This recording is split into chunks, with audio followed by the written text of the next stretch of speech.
اپنے بچوں کے اندر دیکھیں نا، ہم شوق پیدا کرتے ہیں، ہمیں صحیح لفظ نہیں بولنے آتے پر ہم بچوں میں شوق پیدا کرتے ہیں کہ پتر ڈاکٹر بن جائے گا تو بڑا نفع کرے گا، تو لوگوں کی خدمت کرے گا، ملک و ملت کی خدمت کرے گا، تیرے ابا کا نام روشن ہوگا، تیرے دادا کی تعریفیں ہوں گی. ہم یہ ذوق پیدا کرتے ہیں. ہم اپنے نوجوانوں کے اندر یہ فکر پیدا کرتے ہیں، انہیں ہم سمجھاتے ہیں کہ میاں جب تم پڑھو گے، محنت کرو گے تو فلاں آدمی کی طرح تمہارا نام ہوگا. یہ جتنا ذوق ہم بچوں کے اندر ان چیزوں کا پیدا کرتے، ہمیں حکم ہے کسی طرح ہم ذوق پیدا کریں کہ پتر نماز پڑھے گا تو اللہ راضی ہو جائے گا، تو سجدہ کرے گا. دیکھیں نا میرے رسول کریم علیہ السلام نے فرمایا 7 سال کے بچے کو مسجد لے کے جاؤ، یعنی اسے شوق دلاؤ، اس کے اندر یہ خاصیت پیدا کرو کہ اس کا دل کرے مسجد میں جانے کو، اس کے اندر یہ خصوصیات لاؤ کہ وہ ہمارے ہاں نا ہر چیز کو پروموٹ کیا جا رہا ہے، ہر چیز کو یعنی سر سنگیت سکھانے کے لیے اکیڈمیاں بن گئی ہیں، ہر شے پروموٹ ہو رہی ہے. عبادت کا جذبہ کم ہوتا جا رہا ہے، اللہ کا ذوق ہمارے اندر نہیں رہا. اور اتنا مشکل ہم نے اپنے لیے بنا لیا ہے کہ وہ بندہ جو بڑی زبردست مذہبی گفتگو کر رہا تھا اور تگڑی بات کر رہا تھا، کیا بات ہے، لیکن نماز کے بارے میں کمزوری دکھا جاتا ہے، نوافل کے بارے میں وہ چپکے سے نکل جاتا ہے. امام احمد بن حنبل رحمۃ اللہ تعالی علیہ، مسند امام احمد بن حنبل 14 جلدوں میں ہے مارکیٹ میں، اور مجھے تو خیر پسند ہی بڑی ہے، میں نے کئی دفعہ پڑھی ہے. اور کیا بات ہے امام احمد بن حنبل، کیسے تگڑے قسم کے محدث تھے اور اللہ نے کتنا انہیں اعزاز عطا فرمایا ہوا.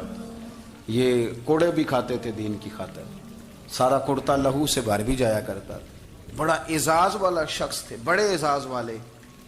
حدیثیں جمع کرنا، حدیثیں لکھنا، حدیث پڑھانا، سارا دن رہتے تھے. کہہ سکتے تھے کہ میں کر تو رہا ہوں کام، اور حدیث بھی موجود ہے کہ عالم عابد سے افضل ہوتا ہے، پر اس کے باوجود امام احمد بن حنبل رحمۃ اللہ علیہ 300 نفل فرض نمازوں کے علاوہ پڑھا کرتے تھے. 300 نوافل روز پڑھا کرتے تھے. ان کے بیٹے نے کہا ابا جی مکان خریدنا ہے تو وہ جگہ کہاں کر کے لوں، بہت ساری آبادیاں. تو فرمایا پتر وہاں لینا جہاں مسجد قریب ہو.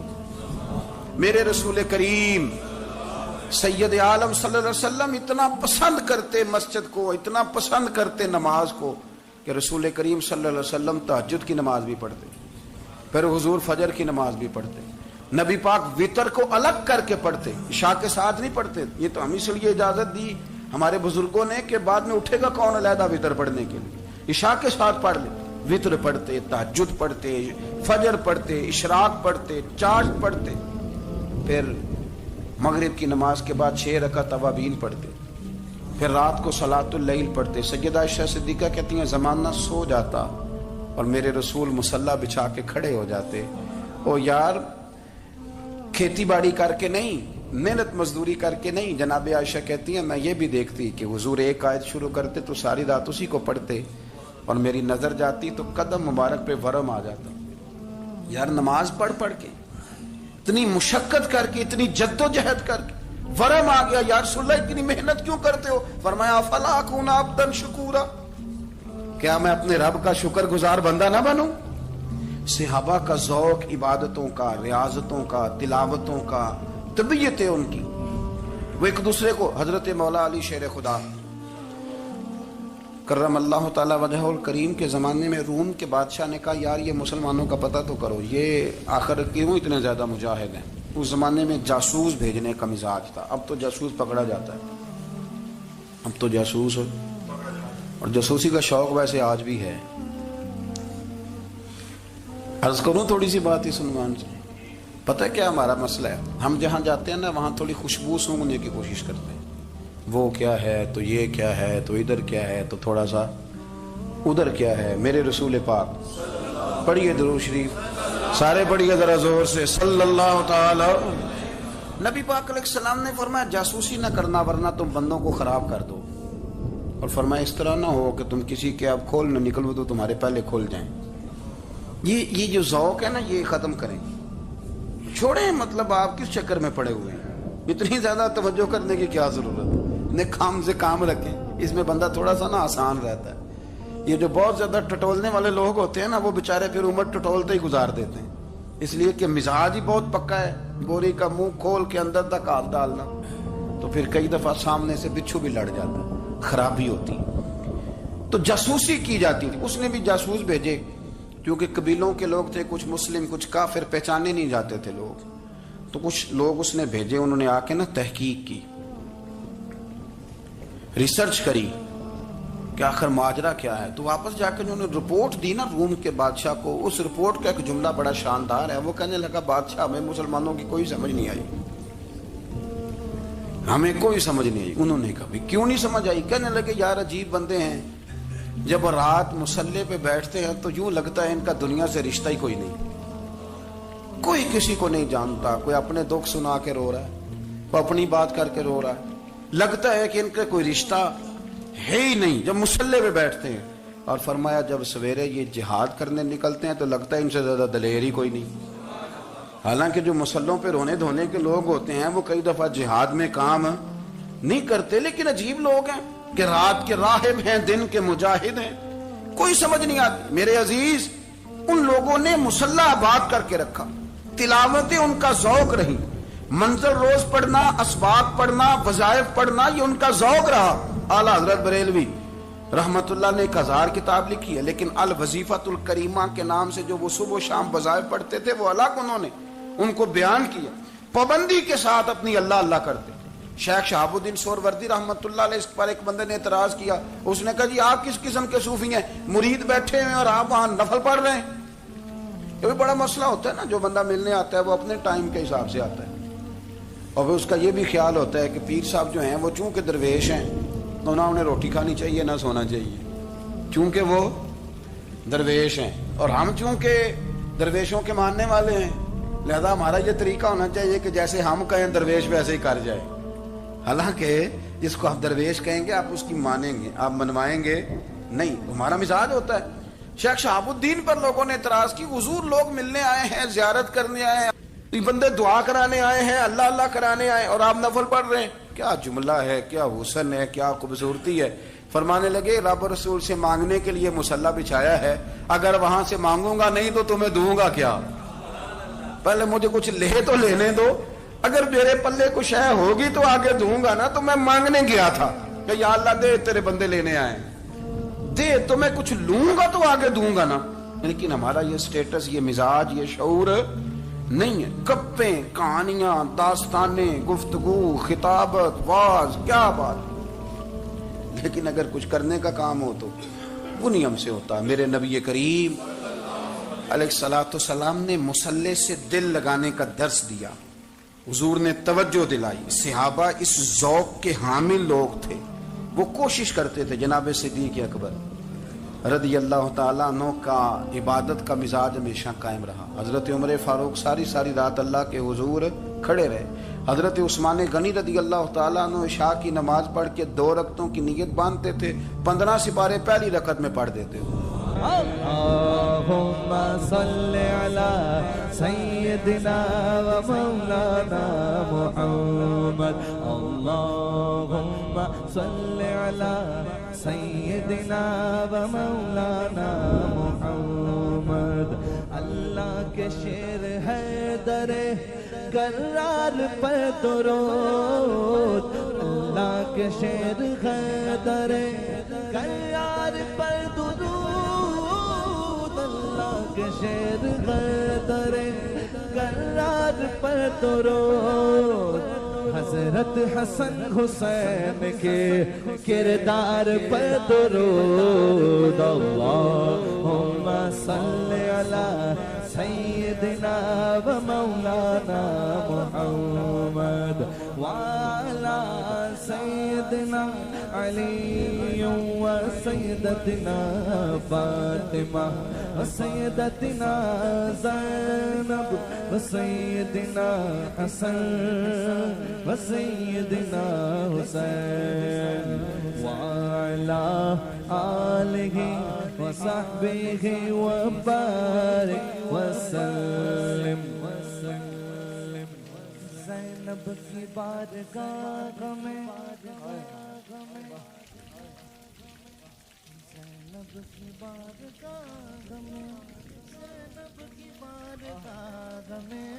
زینب کی بارگاہ میں سلام نیاز ہے، زینب کی بارگاہ میں سلام نیاز ہے، جو مرتضیٰ کی لاڈلی زہرا کا ناز ہے، اللہم صلی علی سیدنا و مولانا محمد وعلا سیدنا علی و سیدتنا فاطمہ و سیدتنا زینب و سیدنا حسن و سیدنا حسین